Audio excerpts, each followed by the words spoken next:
the HCS Halo 5 tournament that we are currently observing. We just watched the quarterfinals. We saw an incredible matchup.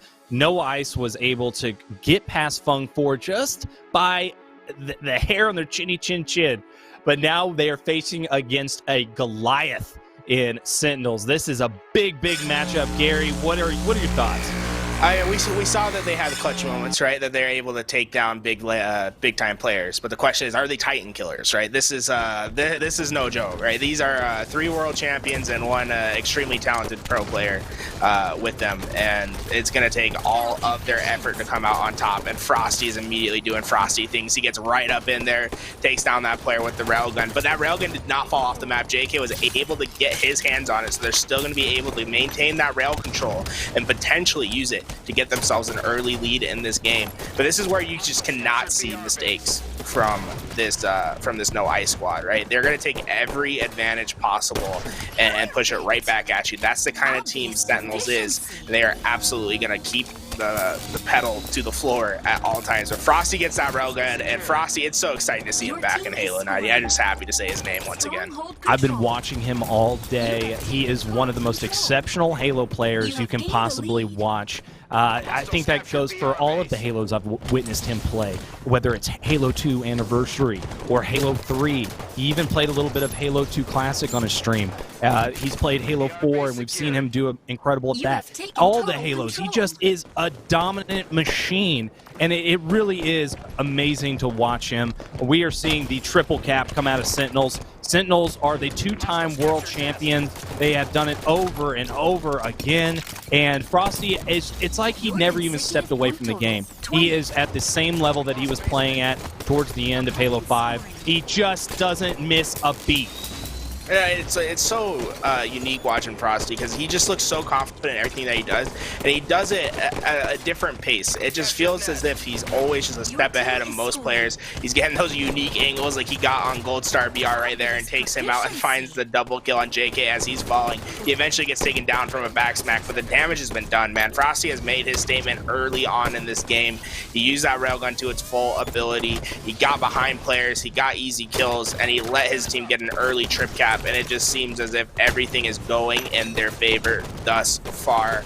We see Royal 2 finds a kill on Bards. JK gets a smack on Snakebite, and Frosty, Frosty just getting the kill on JK. Just back and forth. But so far, man, it's just something more needs to happen for No Ice. We need to see some momentum-changing play for them if they're going to even attempt to take on Sentinels right here. Oh my God, huge kill by Royal 2 to make sure that Neptune was able to grab that camo, and another huge kill by Royal 2 to save Neptune's life. And then Neptune gets the perfect. Oh my God, every player on Sentinels is just doing amazing at the moment, and they are gaining that momentum to send them into the grand finals.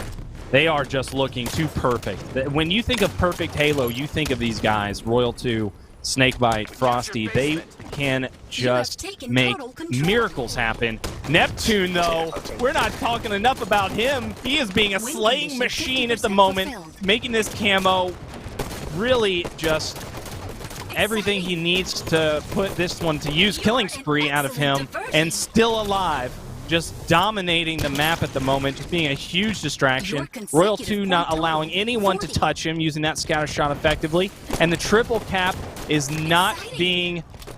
it doesn't look like it's going to be contested. There we go. We finally get one, but Royal 2 is just killing it right now. This is unbelievable play we are seeing out of Sentinels. Sentinels looking like they're at the top of their game today.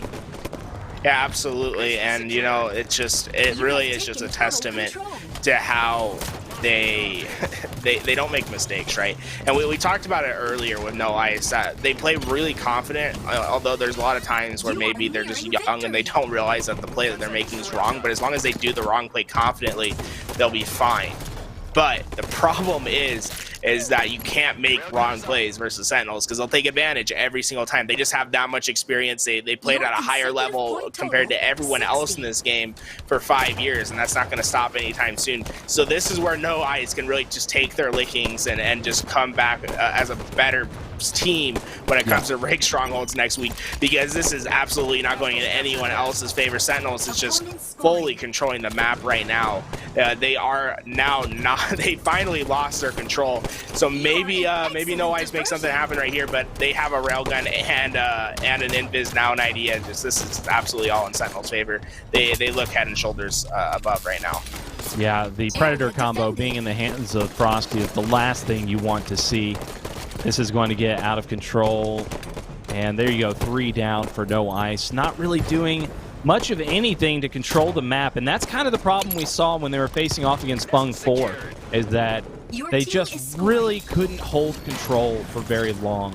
And Sentinels aren't going to have any of that. Sentinels, if you're not being able to control anything, they are just going to fight you all day.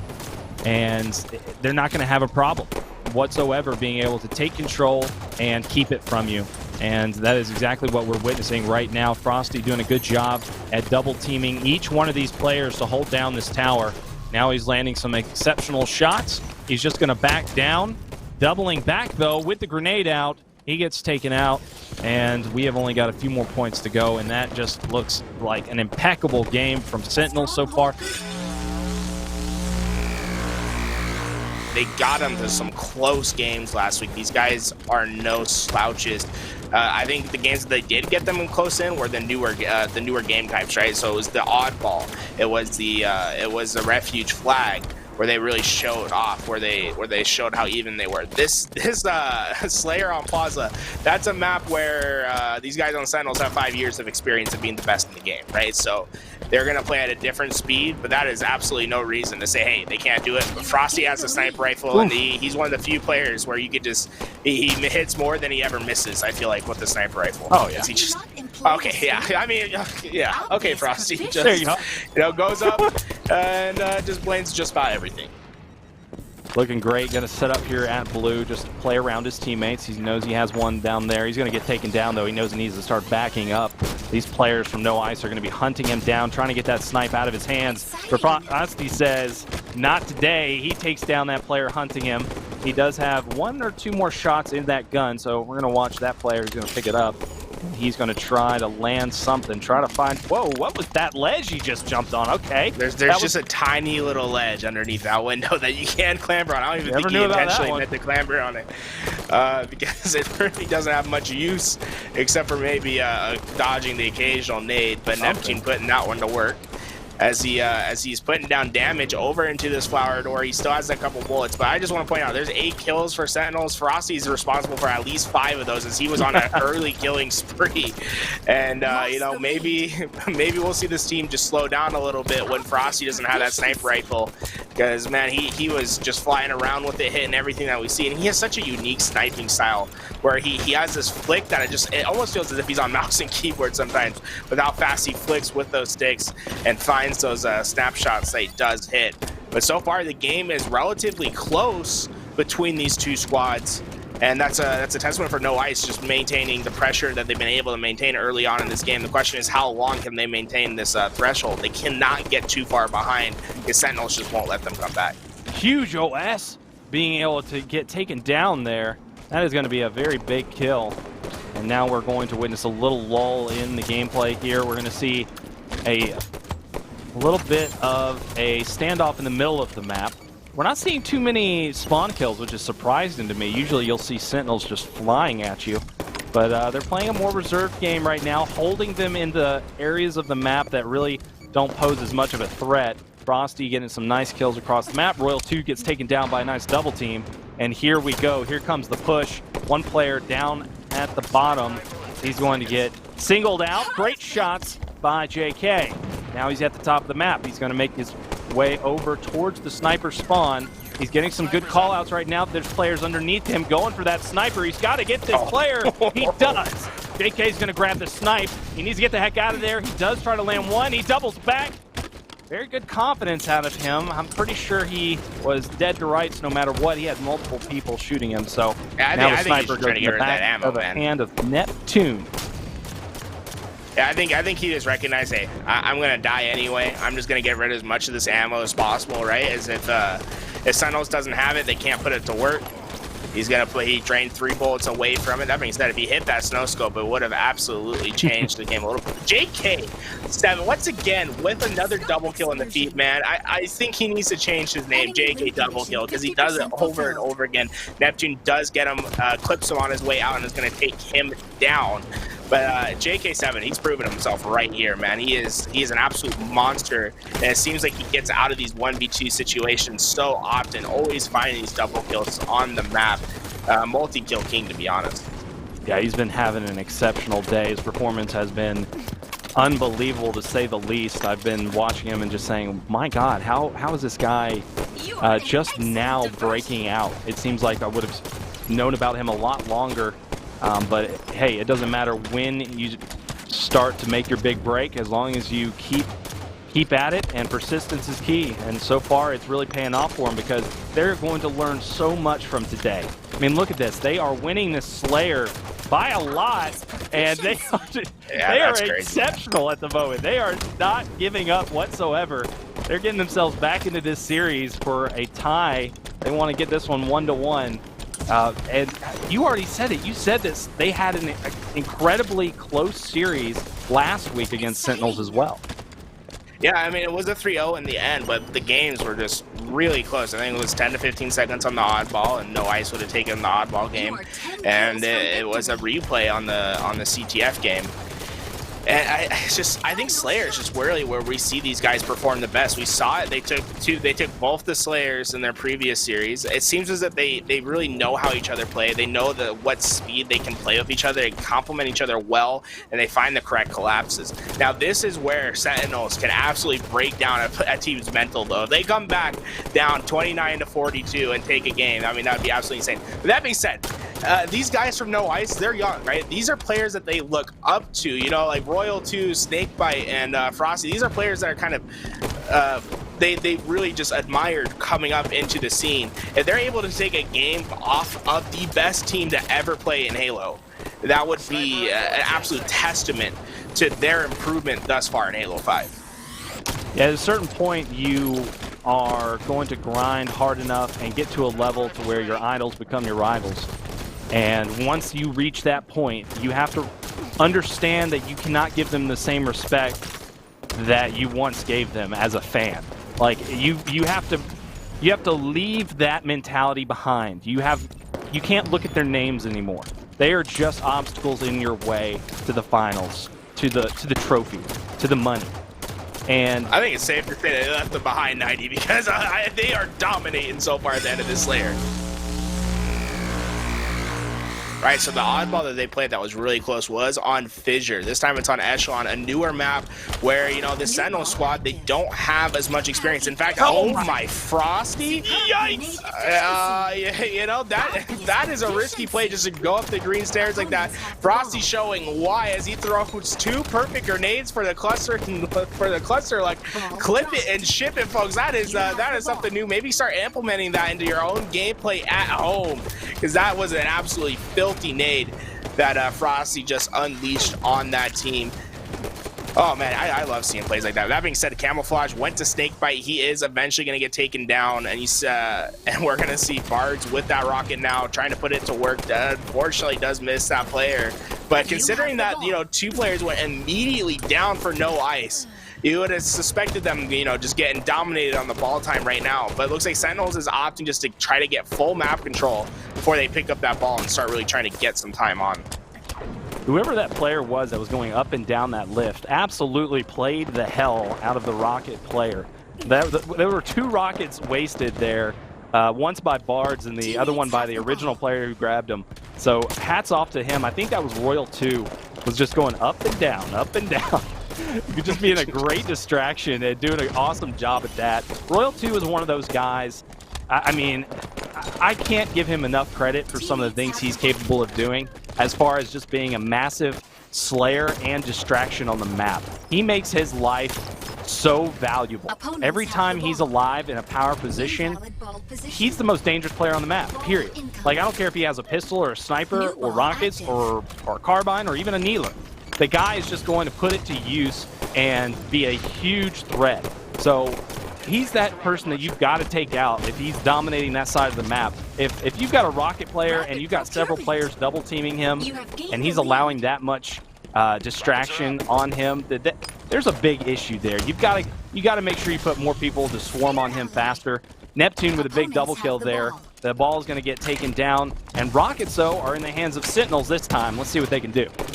The question is, can they get the camouflage now? They are in position to grab it. It looks like they get it. You know, when they grab that ball, maybe the better option is to, you know, just go play it. Don't bring it towards the camouflage when they have the Rockets, but who knows? That's all 2020 in hindsight. But man, this is a squad where they really do wait for their opportunity to go get ball and take advantage. I think they try to set up the play where they're going to get a prolonged period of ball time instead of playing this scrappier role that we've definitely seen No Ice play through the series that we've seen, right? In that original Eden oddball that we saw, they were really scrappy with it, just trying to get as much time every single time that they could. And this time we're seeing Sentinels, they really don't care that they need to pick up the ball. They're going to wait till they get the 3 or 4 down, pick up the ball, get their chunk of time, and then get it right back.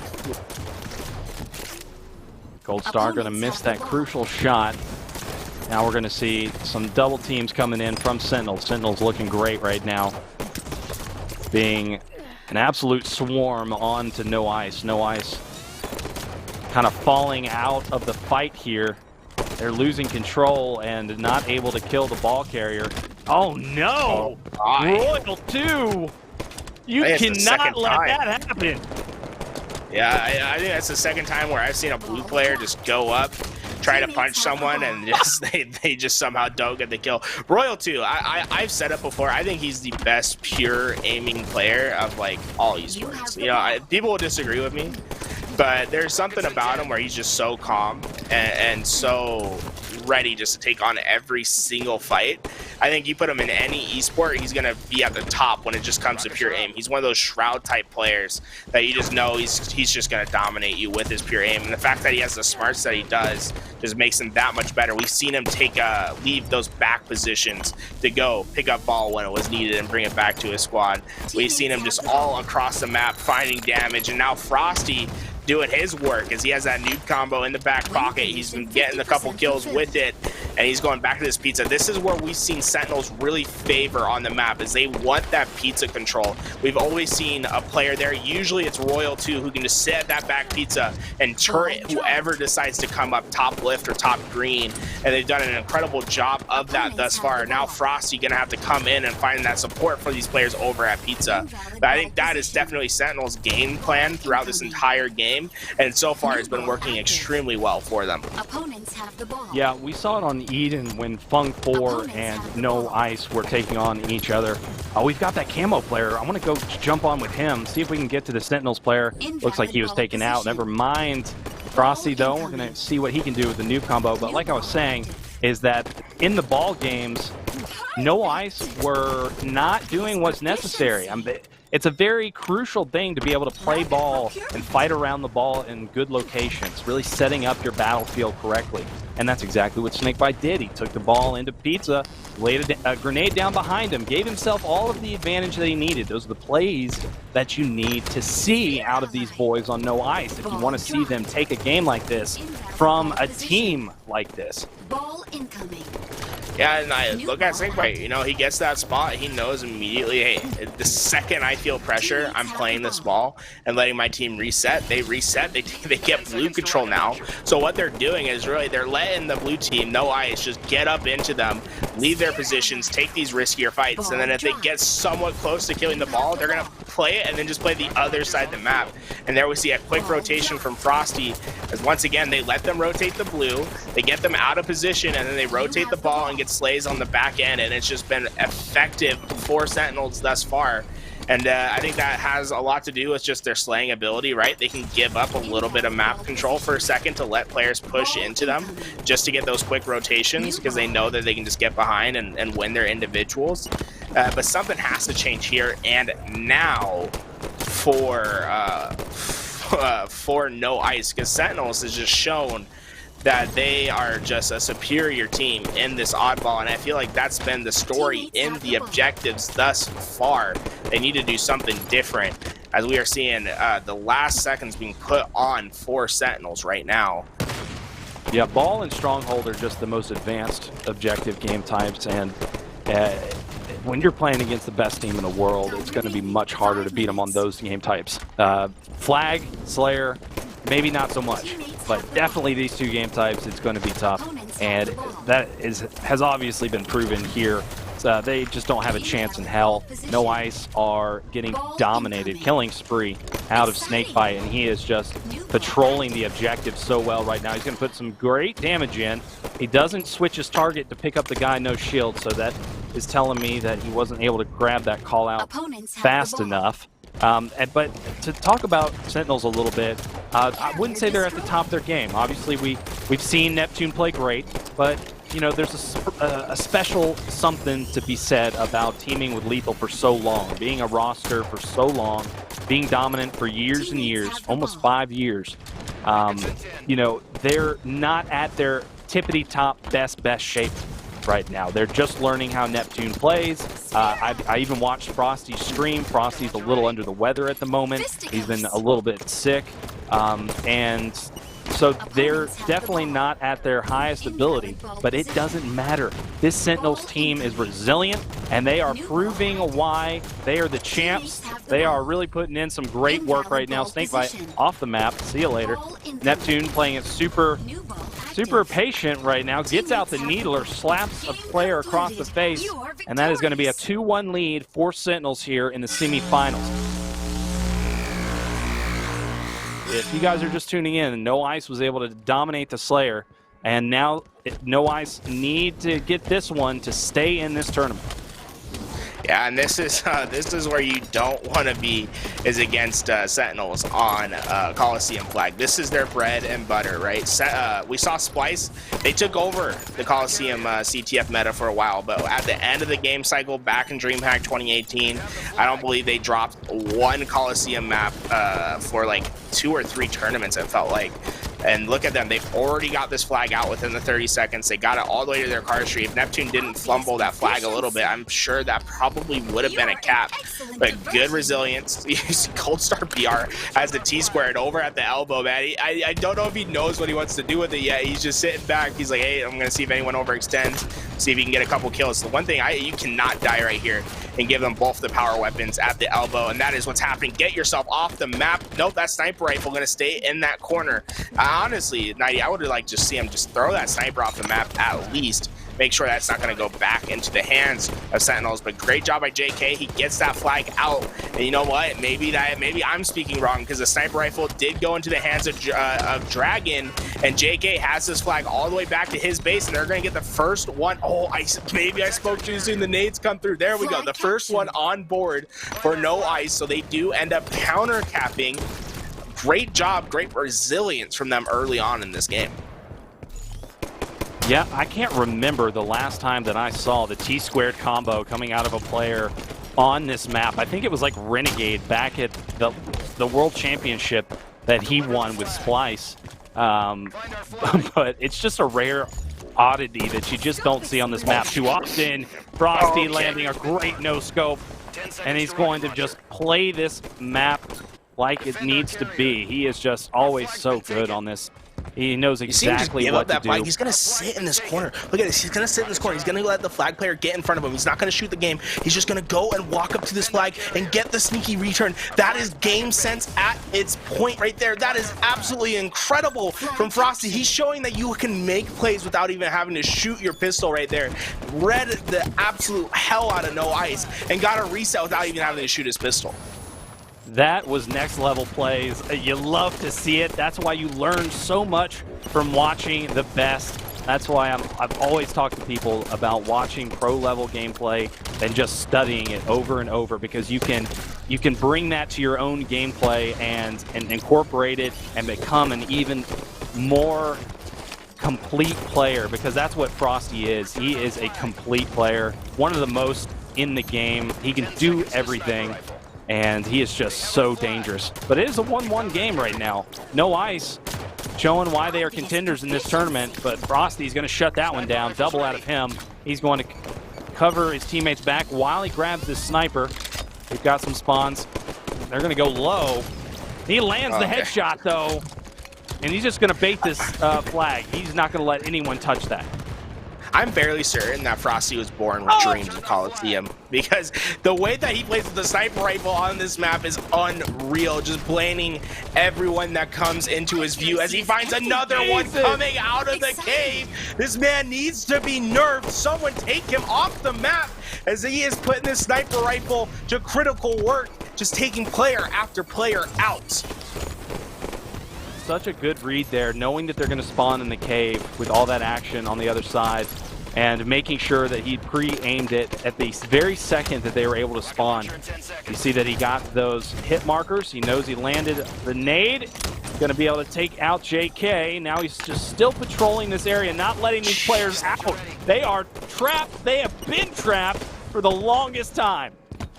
And this is another example of Sentinels. They don't feel the need to have to play too fast, right? They're playing fast, they're playing forward, but they don't feel the need to have to pull the flag when they aren't ready to pull the flag. They wait for their opportunities to pull.